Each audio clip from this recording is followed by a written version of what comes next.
C'est lors d'une douce et chaude soirée d'été qu'ont été remis les 15e trophées du FAFSAB. Le FAFSAB est un organisme national au service des entreprises artisanales du BTP qui collecte les fonds destinés aux formations professionnelles continues. Et c'est justement le succès de ces formations qui était mis à l'honneur à travers 3 trophées, récompensant 3 parcours atypiques et réussis, tous passés par une formation. Pour André Cotenceau, le président du FAFSAB, cette mise en lumière est plus que jamais indispensable. Tous les ans, on se pose la même question. Faut-il continuer ? Quand je vois la réaction, la satisfaction des 3 personnes, des 3 lauréats que nous avons eu encore cette année, il n'y a pas de doute, il faut que l'on continue.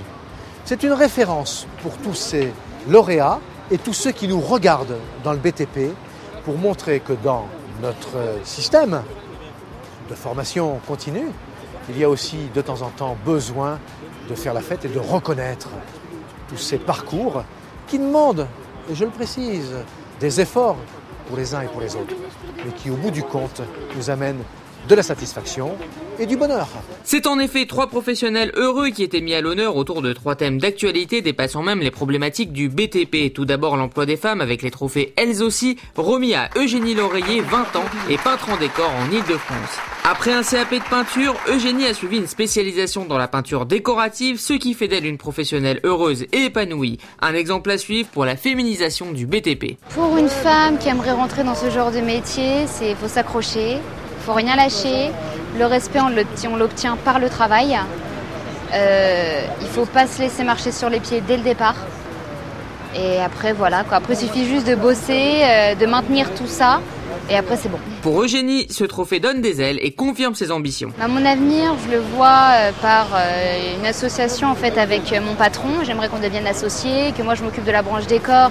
Et lui qui continue à s'occuper de tout ce qui est bâtiment, à gérer tout l'ensemble bien évidemment, mais avoir vraiment une relation d'associés et puis après former des gens à devenir décorateurs aussi. Le 2e trophée, baptisé Nouveau Départ, mettait en lumière un parcours très atypique, celui de Samuel Gerbert, 29 ans, qui après avoir été ambulancier puis vendeur automobile, a trouvé le bonheur et la stabilité dans le métier de maçon qu'il exerce en Lorraine. Il n'a désormais aucune envie de changer de branche, ayant trouvé dans la maçonnerie la qualité de vie qu'il recherchait. C'est le meilleur, quoi. Je veux dire, c'est là où je me sens le mieux. Je veux dire, c'est quand même assez physique, donc il y a la dépense physique, il y a de la logique, je veux dire, c'est un tout, quoi.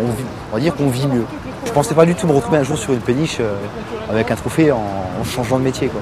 3e trophée, peut-être le plus émouvant, celui de l'expérience, remis à Claude Boileau, 55 ans, désormais chauffagiste, qui après son licenciement à 53 ans d'une société électronique, a eu le courage de s'engager dans un contrat de professionnalisation qui a débouché sur un CDI de chauffagiste. Ex-électronicien, il s'est désormais spécialisé dans la pose d'équipements en énergie renouvelable. Après une période de galère, il savourait avec son chef d'entreprise cette reconnaissance et ne cachait pas sa joie. Je suis très fier, oui, là, parce que bon, j'ai eu une période dure au moment de mon licenciement.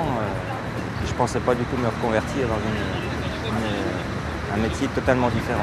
Claude veut être un exemple à suivre pour les plus de 50 ans, car comme il a été rappelé lors de la soirée, le BTP a besoin de toutes les expériences. Il ne faut pas hésiter de changer totalement de métier. Si ça plaît, il ne faut pas hésiter, se reconvertir et puis essayer de pousser le bouchon au maximum pour réussir.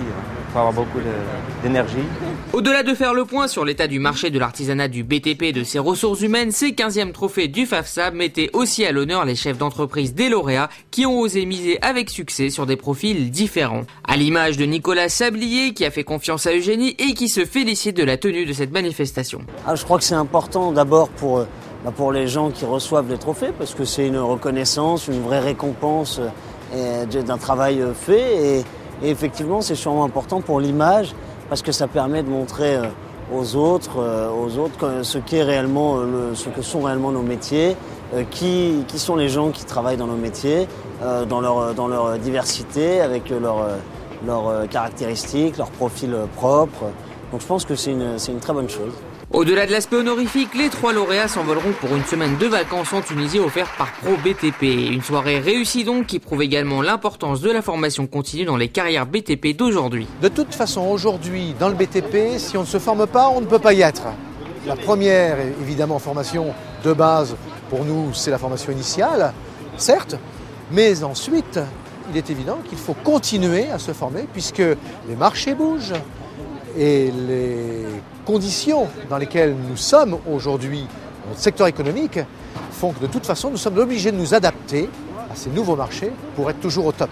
C'est un investissement, la formation. Même si ce soir-là, la scène était calme, la vie n'est pas toujours un long fleuve tranquille. Savoir évoluer, se remettre en question et prendre de nouveaux départs, voilà ce que propose partout en France le secteur BTP.